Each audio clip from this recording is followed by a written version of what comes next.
Utata mkubwa umeibuka kuhusu ukomo wa umakamu wa rais wa Dr. Emmanuel Nchimbi, ambapo wanasheria wametofautiana kuhusiana na ukomo huo.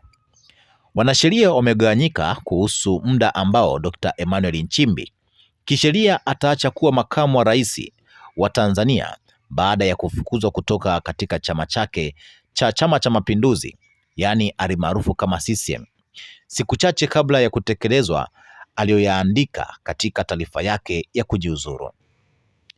Dr. Emmanuel Nchimbi aliwasilisha taarifa ya kujiuzuru ambayo inaeleza kuwa atajiuzuru rasmi kuanzia tarehe 4 mwezi wa 9 mwaka 2026, ombi ambalo baadaye lilikubaliwa na Rais Samia Suluhu Hassan.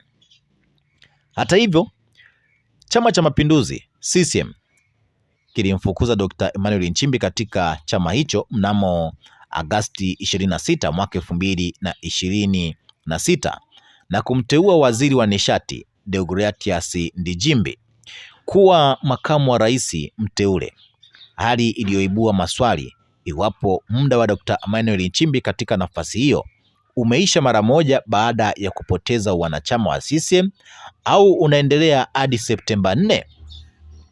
Hapa ndipo mambo yanapoanza kuwa ya moto. Akizungumzia swala hili, wakili Paul Kisabo kutoka katika muungano wa watetezi wa haki za binadamu amesema kuwa Dr. Nchimbi bado ni makamu wa rais hadi Septemba 4. Amesema kwamba katiba inaweka wanachama wa siasa kuwa moja ya sifa za mtu kuwa makamu wa rais, lakini hajaeleza moja kwa moja kuwa kupoteza wanachama wa chama kunamaliza moja kwa moja nafasi ya makamu wa rais. Akiwa na mtazamo tofauti na Kisabo, wakili Peter Manjanjala amesema kwamba Dr. Nchimbi aliacha kuwa na sifa za kushikilia nafasi hiyo mara moja baada ya kufukuzwa ndani ya CCM. Nikinukuu hapa kile ambacho kimeweza kusemwa, amesema kwamba endapo amekoma kuwa mwanachama wa chama cha siasa kwa kufukuzwa, basi hana tena sifa za kikatiba kuwa makamu wa rais. Hivyo muda wake wa kuweza kushikilia nafasi hiyo unaishia hapo. Rais wa chama cha mawakili wa Tanganyika TLS Boniface Mwabukusi amesema kwamba kumvua Dr. Emmanuel Nchimbi wanachama hakumaanisha kwamba ameacha kuwa makamu wa rais, kwa sababu katiba haijaweka kufukuzwa wanachama kama sababu ya moja kwa moja ya kuacha kuwa makamu wa rais.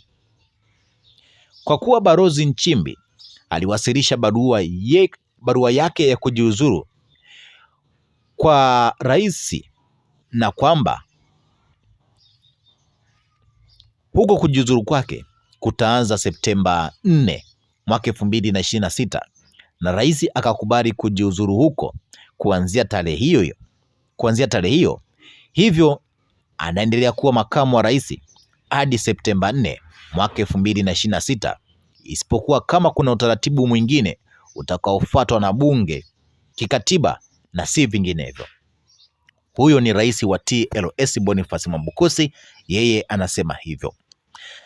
Lakini Mwabukusi amesema kuwa CCM inaweza kumvua wanachama, lakini haiwezi kumvua madaraka ya makamu wa rais, isipokuwa kwa misingi na sababu zinazoainishwa katika katiba. Hapa Mwabukusi anasema kwamba hapa ndipo penye utata wa kikatiba unapohitaji tafsiri ya maudhui ya ibara ya 47 na 50.